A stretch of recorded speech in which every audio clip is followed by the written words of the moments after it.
Confirmed worldwide COVID-19 death toll topped 5 million Monday.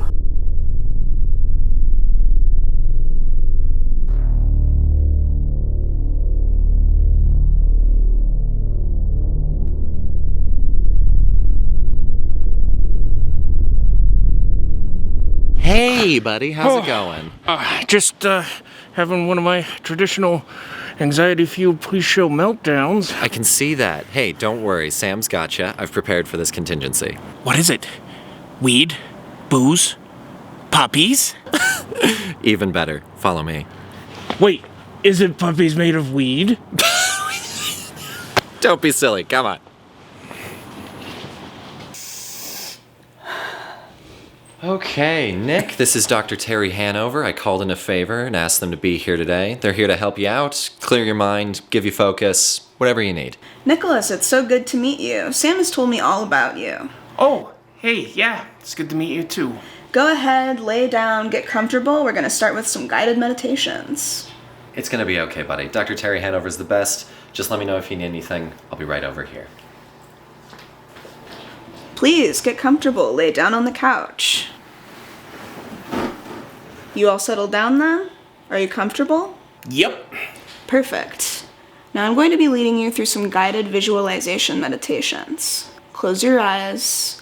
Let me paint a picture with my words. On it. I want you to breathe slowly through your nose and let it out deeply through your mouth.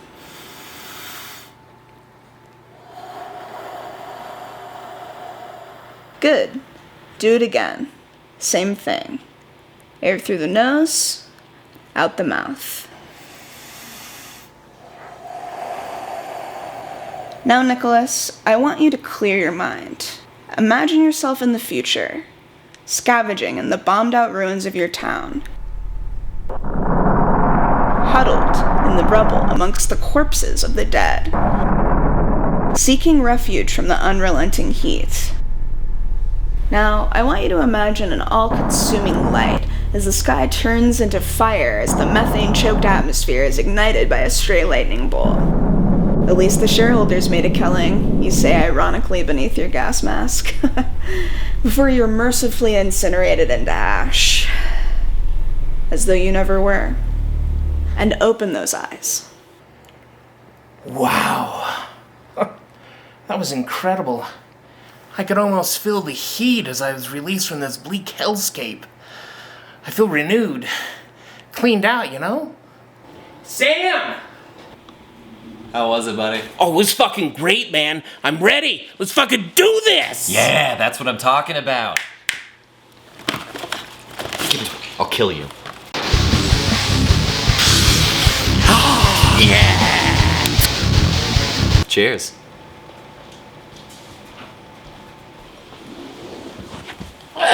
Need a hand? No, I got... Are you sure? No. Cheers.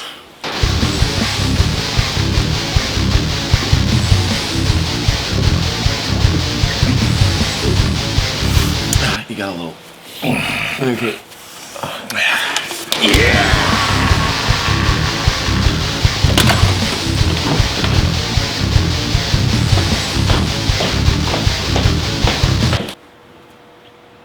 Bye.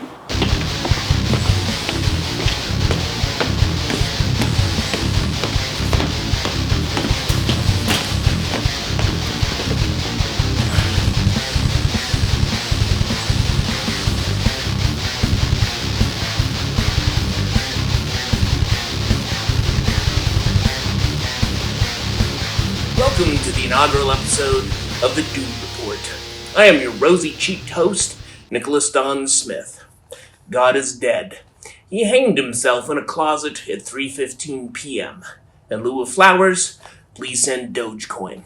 Anyway, this is a show that explores the ongoing global collapse happening around us and what, if anything, we can do about it.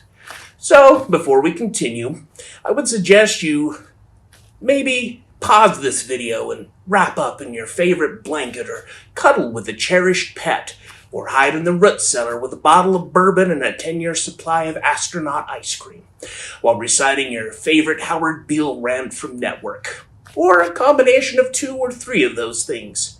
Don't worry, we'll wait.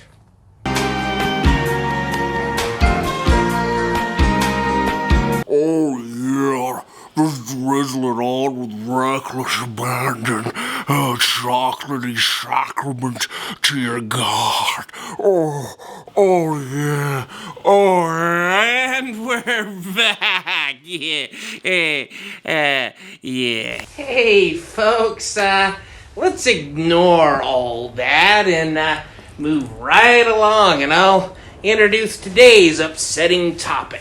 We are going to be learning about the impending blue ocean event, which sounds like a discontinued Kool-Aid flavor from the 90s or a indica-heavy hybrid strain of weed that causes you to lose bladder control. Unfortunately, a blue ocean event, or BOE, is none of those things and is considered by some the final boss of climate tipping points for our planet. So what the hell is it? Well, a blue ocean event will occur when the blanket of ice covering the Arctic Ocean drops below 1 million square kilometers due to melting during the warm months, May through September, before feebly refreezing during the cold season. Eventually, though, it will get to the point where it's so warm all of the time that the ice won't be able to grow back at all, and the Arctic will be ice-free all year round, and our planet will be deprived of one of its most effective cooling mechanisms, the albedo effect. No, it's not the title of an unpublished Michael Crichton thriller. It's literally the thing keeping the great old ones of climate from the fucking door. I'll explain. The snow and ice that covers parts of the globe acts like a giant-ass mirror, reflecting 80% of the sunlight that assails the Earth from Lucifer's turd, our sun, back into space, while the darker blue water absorbs the heat from those golden rays. This has allowed us to have seasons and stable, predictable weather patterns. But, as we all know, our planet is rapidly heating thanks to corporate fuckery and the excessive release of carbon and other greenhouse gases into our atmosphere. And this has caused the ice to recede further and further the last few decades, making it less effective at reflecting sunlight, in turn causing it so the ocean absorbs more heat, which melts more ice, and on, creating a positive feedback loop from hell. In climate science parlance, a feedback loop is something that speeds up or slows down a warming trend. A positive feedback accelerates temperature rise, whereas a negative feedback puts the brakes on it. Much like COVID, it's another example of a positive negative. What?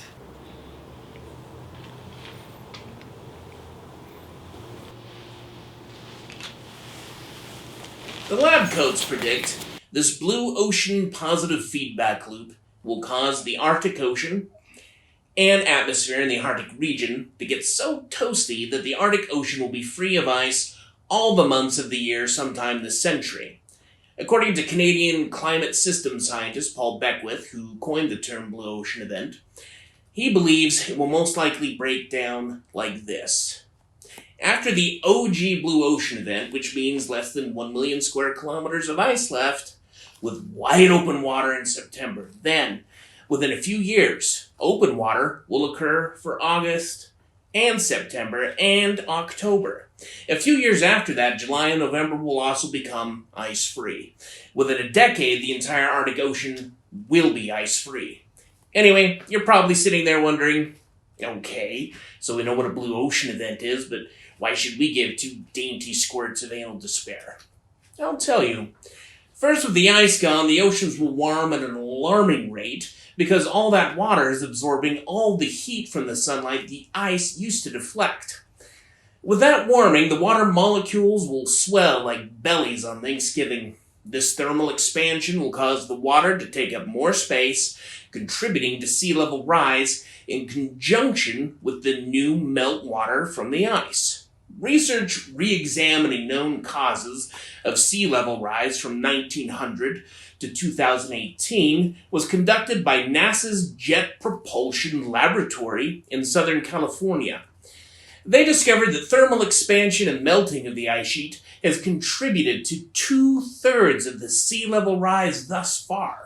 Since 1900, the sea level has climbed, on average, 1.6 millimeters per year. After the sea ice and Greenland ice sheet is gone, we won't be talking cute little BB 1.6 millimeter increments that you can dress up in humiliating costumes and take pictures of for your Instagram feed. No, we're talking tens of centimeters, then inches, and eventually feet.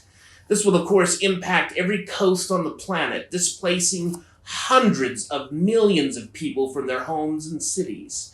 And it really doesn't take that much seawater to make these areas of land uninhabitable. It will contaminate fresh water and make it impossible to plant crops or raise animals for food. The increase in temperature, along with all of the fresh water from the ice now in the salty ocean, will drastically alter the marine ecosystem, destroying the remaining coral reefs and killing off the organisms and animals unable to survive in this newly altered habitat.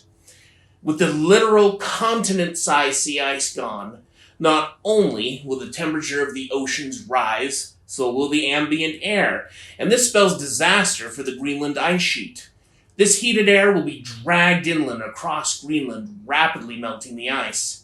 With all this melting going on, it will increase the amount of water vapor being thrown up into the atmosphere, which is already the most abundant greenhouse gas on the planet. Generally, water vapor only sticks around in the atmosphere for days, unlike carbon and methane, which lingers for decades and even centuries. Thanks, Big Oil. Nicholas, are you being sarcastic? No way. It really sounded like you were being sarcastic. Never. Anyway, due to the impending BOE, this abundant water vapor will hang around like sweaty clouds, acting like one of those positive feedback loops we talked about. With everything getting hotter, including the air, this will crank up evaporation over land and sea, boosting the atmospheric moisture content, because warmer air can hold more vapor. And because water vapor is a pretty decent greenhouse gas, it will contribute to additional warming, etc. And speaking of methane, we have a lot more of it trapped in permafrost and on the seabed, and it's just waiting for Coach to take it off the bench and show the world what it can do. But wait, there's more! Jet streams! They're getting fucked up too. The Earth has 4 primary jet streams, which are basically these narrow bands or ribbons of fast-moving air in the atmosphere blowing from east to west along the planet. There are 2 polar jet streams loitering near the north and south poles, and 2 subtropical ones that are nestled up closer to the equator, like a couple of kittens playing in a sunbeam. And you guessed it, these jet streams will also be disrupted by warming oceans. How? Well, these jet streams get their energy from the sharp contrast in temperature for the Arctic and tropical regions. With the ice gone, the temperature differential will be diminished considerably with the hotter Arctic. This will cause storms that form on the mid-latitudes to either grind to a halt or meander very slowly, because they won't have the steering currents from the jet stream to push them along. That means in the regions where these storm systems are stuck or slowly trundling at an agonizing pace, they're going to dump horrifying amounts of rain, causing flooding and making it impossible to grow crops. In other equally unfortunate patches of geography, extended heat waves and droughts will move in and crash on the couch, since the lack of jet stream steering currents will keep precipitation-free heat domes lodged firmly in place. And that also means no crops. Oh, and also cataclysmic wildfires. No crops, and a lack of clean drinking water across large swaths of burnt earth means a staggering loss of life due to disease, starvation, natural disasters, and unsurvivable heat. People will flee to the one business in town with working air conditioning, only to discover the local comedians got there first. And it's open mic night. Every night. Forever. So I said to him, "That's not Yog So Soft, the opener of the way. That's my vagina." Let's eat her. All right, everybody, let's give it up for Will I Be Jokey. Only 42 more comics to go. Brutal. But the parade of shit doesn't end there. The disrupted jet streams will also affect the polar vortex. You know, that big, juicy system of low pressure and cold air that hangs around the North Pole. That can bring blizzards and ice storms into regions where that typically isn't a thing, like Florida or Texas. And all these environmental impacts from the Blue Ocean event will drive hundreds of millions of humans from their homelands to seek refuge in more temperate climates further north, like Siberia. And of course, this will lead to violent global conflicts as collapsing nations try to hoard resources for themselves and clash with desperate people fleeing famine, drought, disease, and annihilation. And I'm talking about all of this like it's expected to happen in some near-murky future. But any of us who have been paying attention, even a little bit, realize we're in the midst of climate breakdown right now, even without a Blue Ocean event. Remember February 2021, when Texas got pummeled by that cold wave that caused $20 billion in damages, led to the deaths of nearly 150 people, and fucked up ERCOT's suspect power grid, leaving millions without power? Or how about just a few weeks ago, on January 24th, when an unexpected snowstorm brought Istanbul, Turkey to a standstill? The snowfall ranged between 1 to 2.6 feet. Hurricanes are also becoming more of a threat. The oceans are warming, adding fuel to these hurricanes, increasing their intensity and strength, and upping the quantity.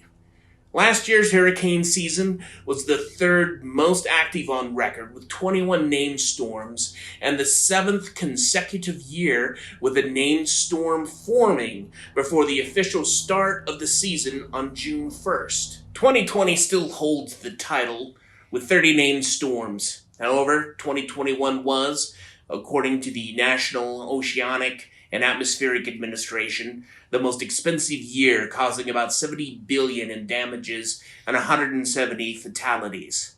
No one has an exact date for our first Blue Ocean event.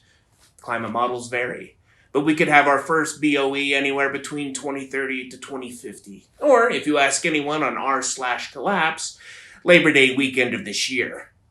My personal uneducated guess, based on how every other climate science-related research paper that's come out the last 3 years has used some variation of faster than expected in regards to reality outpacing most of the current climate models. Our first Blue Ocean event will be sometime this decade. I'm loath to put an actual year on it because... Hold on. Hey, care to make it official? Put some money down on it? I'm against gambling. It puts too much faith in currency. Fine. You don't like a good old-fashioned American greenbacks? What would you wager? Well, I'm betting these 2 boxes of freeze-dried foodstuffs and that jug of human pee. Still warm. What date do I put down for you for this, BOE? Oh, hold on, don't rush me. Take your time. Here's what we know for sure. According to NASA, since satellite-based measurements began in 1979, Arctic sea ice extent has declined dramatically in all months and most regions. Sea ice cover at the end of summer has shrunk by 13% per decade. Relative to 1981 to 2010 average. That's right. And did you know that the ice that survives year-round is thinner, weaker, and overall shittier than it used to be? I sure did. I also know that the old thick ice made up a third of the Arctic Ocean ice pack at the winter maximum in March 1985. In March 2020, it accounted for less than 5%. That's fucked up. Truly. Just look at this graph from climate.gov. Wow, that's grim. Indeed. Drink?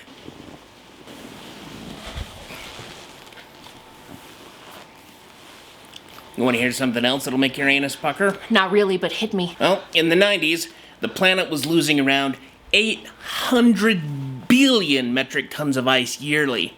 Today, it's estimated we're shedding around 1.2 trillion metric tons. I believe it. Remember when Greenland, of all places, had rain at the summit for the first time in known history last August? By the end of last year's melting season, Greenland lost more ice than gained for the 25th year in a row. Oh, that's right. Hey, they were saying that was due to ocean melt and the iceberg calving, the worst it's been since satellite records began in 1986. You want to hear something even more dire? I mean, we've come this far. I'm pretty invested in this blue ocean event bet. Well, remember when climate scientists have been saying that the Arctic is warming twice as fast as the rest of the planet? Well, Peter Jacobs, a climate scientist at NASA Goddard Space Flight Center, presented a paper on December 13th, 2021, at a meeting of American Geophysical Union that it shows it's actually warming 4 times faster. Crumbs, ball. And just so you don't think this was extracted from some bulbous ass of a tinfoil wearing hat baboon in Boise, Idaho, Jacob's fellow researchers, co-author, had their findings backed by NASA, the UK's Met Office, and the team at the Finnish Meteorological Institute.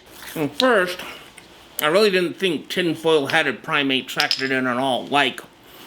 At all. Now, a camel-wearing stoat living in their parents' basement pumping out conspiracy videos for the YouTube channel did admittedly flash in my brain for a second, but I figured you would source your facts responsibly.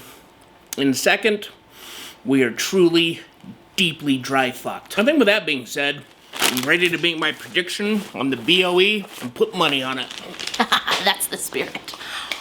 Put me down for September 26, 2029.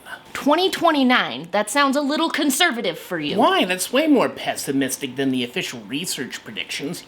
What have you heard? Nothing. I just figured you'd be a little more hardcore. I don't know, kinda disappointed. Are you goading me? Trying to get inside my head? Wait a minute. What am I doing? I got the inside track. I don't have to guess shit. For the benefit of our viewers, we hear the Doom Report of proprietary time travel technology that we've used to send a specially trained elite news correspondent and their brave video camera operator into the future. That's cheating. Isn't this some sort of violation of the space-time accords or whatever? No idea. No one is stopping me, so I guess we'll find out together. Sam! Yeah? Buddy? Inform the crew. Have them activate the Temporal Disruptions Communication Satellite. Red alert! On it. Hey, Sam, is this IT?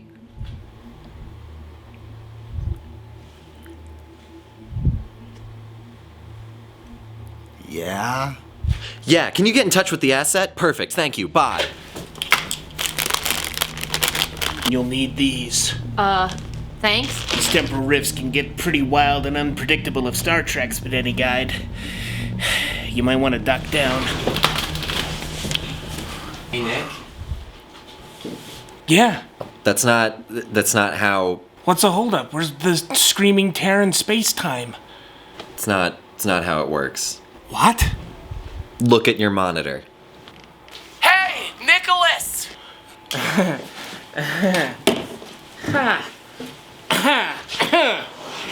Well, that was anticlimactic. All right, I'm out of here. Text me when you have a date. Can they hear me? Hello! Nicholas! Hello, so good to see you again. Are you two okay? We're good. We've gone underground for now. To escape the oppressive heat? Avoiding the radioactive mutant cannibal hordes. That's been our main objective so far. Oof, that sounds rough. We're getting by. Today we scored some UN insect protein packs and some filtered urine. We eating good. Filtered urine? Sounds fancy. Still better than, lukewarm LaCroix, so what can you do? I'll take your word for it. Anyway, I was wondering if you could help me out with a bet. Sure, if we can. Do you happen to know when the Blue Ocean event occurred? My gut says 2029. Yeah, that never happened. Never happened. Really? Oh, yeah. We came real close in 2024, but then World War III happened, nukes were launched, and the sun was blotted out. Enter nuclear winter. Well, shit. Sorry. Yeah, it's all good. Anyway, looks like we're losing signal. We'll talk soon. Stay safe out there, you two. Will do. Oh, God. You hear that? Yep. They're breaching down the hole. All right, put the camera down. We gotta go. Get armed. Get armed. Get the elbow. Get the weapons. I'm sure they'll be okay. I'm sure they're probably old hats at dispatching zombie mutant hordes. To lighten things up and to offer our viewership some culture, we have our very own movie reviewer to recommend Doom-inspired films during these trying times. Please enjoy. Hello, my name is Gregor, and I'm here to review a movie for the Doom Report here in my bunker, which is in an undisclosed location, and you can get the address from me when I'm dead. The movie that I am reviewing this week is Et, the boy, that's a mouthful. Anyway, it's about an alien, Et the alien, and he befriends a boy named Elliot. Now, the thing about this movie is it's ostensibly for children, but it's actually quite horrific, if you're not even reading between the lines. So it explores a very real thing that we all know happens, where aliens can meld minds with humans and control their actions through their alien powers. I don't have time to get into why or how it's often used in our society today. That's too much information, and I'm not putting that on video.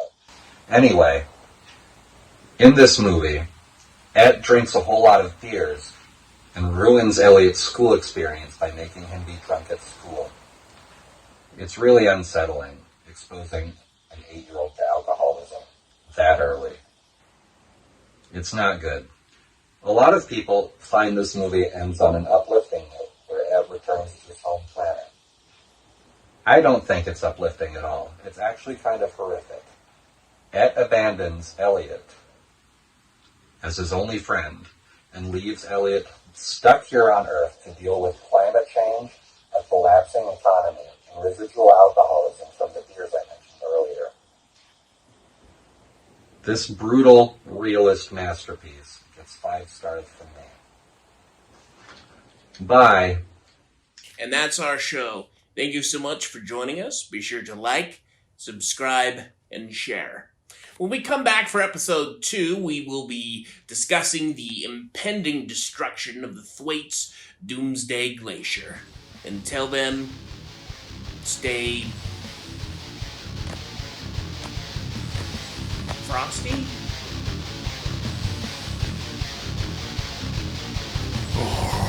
Finally, we're alone, my love. Just you and me.